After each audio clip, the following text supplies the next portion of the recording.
नमस्कार, news nation digital के हमारे इस खास एपिसोड खबरें दुनिया की में आपका स्वागत है। मैं हूं सुमित कुमार दुबे। हमास के चीफ इस्माइल हानिया की मौत के बाद इजराइल पर ईरान की संभावित बदले की कार्रवाई को रोकने के लिए इंटरनेशनल लेवल पर डिप्लोमेटिक कोशिशें पूरे जोर शोर के साथ जारी हैं।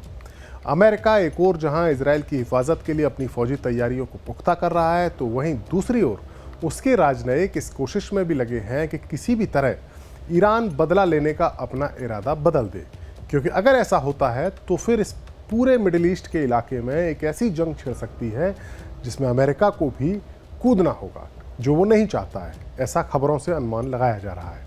हमारे आज के इस एपिसोड में हम बात करेंगे कि ईरान अमेरिका के इस संभावित युद्ध को टालने के लिए कैसी कोशिशें हो रही हैं, ईरान के हुक्मरानों के बीच इस वक्त कैसी सोच चल रही है, और अगर जंग हुई तो ईरान क्या करेगा, कितनी मजबूती से टिका रहेगा। हाल ही में अमेरिकी प्रेसिडेंट जो बाइडेन ने कहा था कि अगर गाज़ा पट्टी में हमास के खिलाफ इजराइल का ऑपरेशन रुक सकता है या रुक जाए तो युद्ध विराम हो सकता है और ईरान बदले की कार्रवाई लेने की को टाल सकता है या रोक सकता है। गाज़ा में युद्ध विराम को लेकर खाड़ी के ही एक और देश और अहम देश कतर में वार्ता चल रही है। हालांकि अपने पॉलिटिकल चीफ इस्माइल हानिया की मौत के बाद हमास इस वार्ता में शामिल नहीं हो रहा है, लेकिन अगर बड़े मुद्दों पर सहमति बनती है तो फिर गाज़ा में पिछले साल अक्टूबर से चल रही जंग रुक सकती है और ईरान का बदला भी टल सकता है। ईरान के इरादे को टलवाने के लिए अमेरिका हर तरह की कोशिश कर रहा है और खबर तो ये भी है कि उसने एक गुडविल जेस्चर के तहत ईरान को इजराइल की खुफिया एजेंसी मोसाद के उन 10 जासूसों के नाम भी बता दिए हैं जो तेहरान में इस्माइल हानिया की मौत के ऑपरेशन में शामिल थे। खबर है कि अमेरिका ने इजराइल को गच्चा देकर ईरान के संग एक सीक्रेट मीटिंग की है। इजरायली अखबार जेरूसलम पोस्ट की खबर के मुताबिक ईरान के सुप्रीम नेशनल सिक्योरिटी काउंसिल के एक सोर्स ने बताया है कि ओमान की मध्यस्थता के बीच अमेरिकी डिफेंस डेलीगेशन ने तेहरान की यात्रा की। इस दौरान ईरान और अमेरिकी के अधिकारियों के बीच में एक सीक्रेट मीटिंग हुई जिसमें अमेरिका ने ईरान से तनाव कम करने की बात कही। अमेरिका ने ईरान के supreme leader Ayatollah Ali Khamenei को यह भी बताया कि हमास चीफ इस्माइल हानिया और हिजबुल्लाह के कमांडर फवाद शुक्र की हत्या की जानकारी बाइडेन एडमिनिस्ट्रेशन को नहीं थी। ईरान से कहा कि इजराइल के प्रधानमंत्री बेंजामिन नेतन्याहू ने अमेरिका को इन सब घटनाओं को लेकर अंधेरे में रखा था।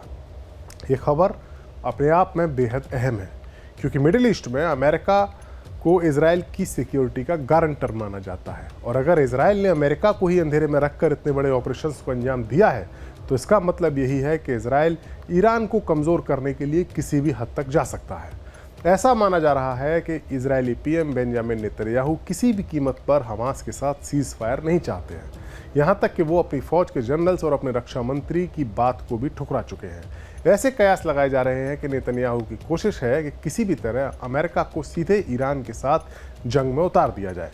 नेतन्याहू का मानना है कि इस पूरा इलाके में इजिप्ट और सऊदी अरेबिया जैसे जो बड़े मुस्लिम देश हैं उनके साथ तो उसके ताल्लुक दोस्ताना हो चुके हैं, लेकिन ईरान के साथ उसके ताल्लुक दोस्ताना नहीं है और ईरान उसकी सुरक्षा के लिए ख़तरा है।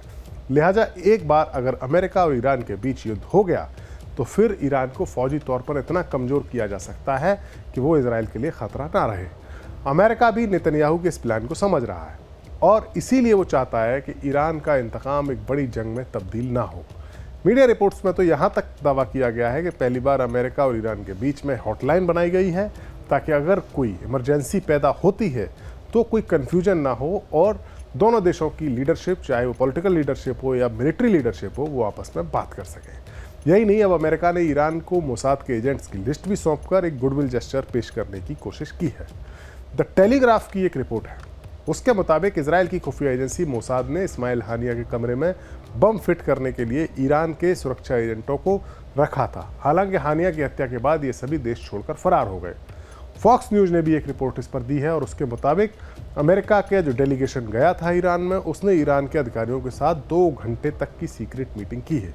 इसमें अमेरिका ने इजराइल के उन 10 मोसाद एजेंट्स के नामों की लिस्ट ईरान को सौंप दी है। कहा जा रहा है कि ये एजेंट हानिया की हत्या में शामिल थे। एक बड़ी जंग को टालने की अमेरिका की कोशिश कितनी कारगर साबित होती है ये तो कहा नहीं जा सकता, लेकिन ईरान के supreme leader Ayatollah Ali Khamenei के एक ताज़ा बयान से ऐसे कयास जरूर लगाए जा रहे हैं कि ईरान के इजराइल पर हमले को लेकर उसकी टॉप लीडरशिप में संभवतः कोई मतभेद पैदा हो रहा है।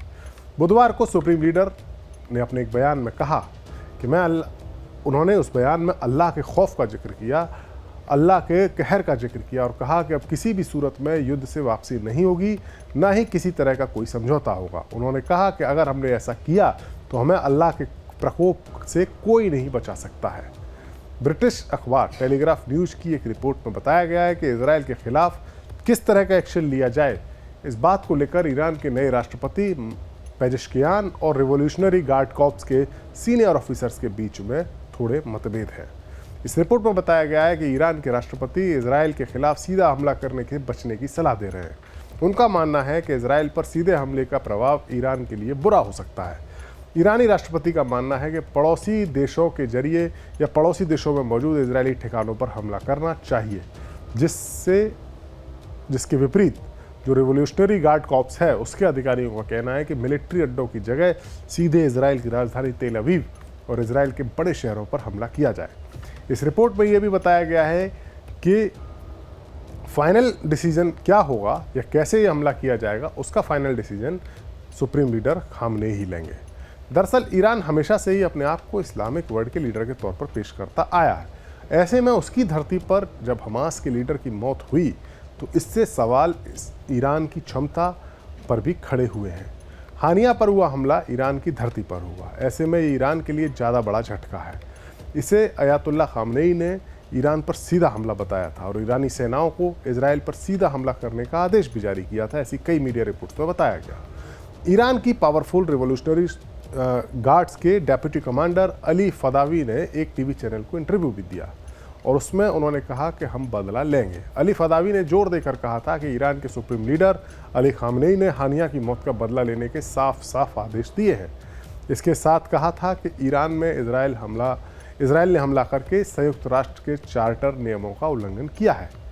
इसकी कीमत इजरायली शासन को सही समय पर चुकानी पड़ेगी। ये ईरान की फौज के एक बड़े अधिकारी का बयान था। ईरान की इस असमंजस में उनका सबसे मजबूत साथी यानी लेबनान का मिलिशिया हिजबुल्लाह भी थोड़ा सा कंफ्यूज नजर आ रहा है। पिछले साल अक्टूबर से ही हिजबुल्लाह ने इजराइल के खिलाफ रॉकेट्स बरसाकर एक छोटी सी जंग छिड़ी हुई है। पिछले दिनों इजराइल की एयर स्ट्राइक में हिजबुल्लाह के सीनियर कमांडर की मौत हुई थी, जिसके बाद वो बदला लेने के लिए आतुर है, बदला लेने की तैयारी कर रहा है। इजराइल के लिए सबसे बड़ी परेशानी की बात यह है कि ईरान से भले ही उसकी सीमा दूर हो, ईरान 1500 किलोमीटर दूर है इजराइल से, लेकिन लेबनान यानी हिजबुल्लाह का गढ़ ईरान की नॉर्दर्न बॉर्डर के करीब है, उससे उसका बॉर्डर मिलता है। लिहाजा हिजबुल्लाह के लड़ाके अगर जंग होती है तो इजराइल में घुसकर हमला कर सकते हैं, रॉकेट्स और मिसाइल्स के अलावा, यानी ज़मीनी तौर पर हिजबुल्लाह की पैदल सेना इजराइल में घुस सकती है।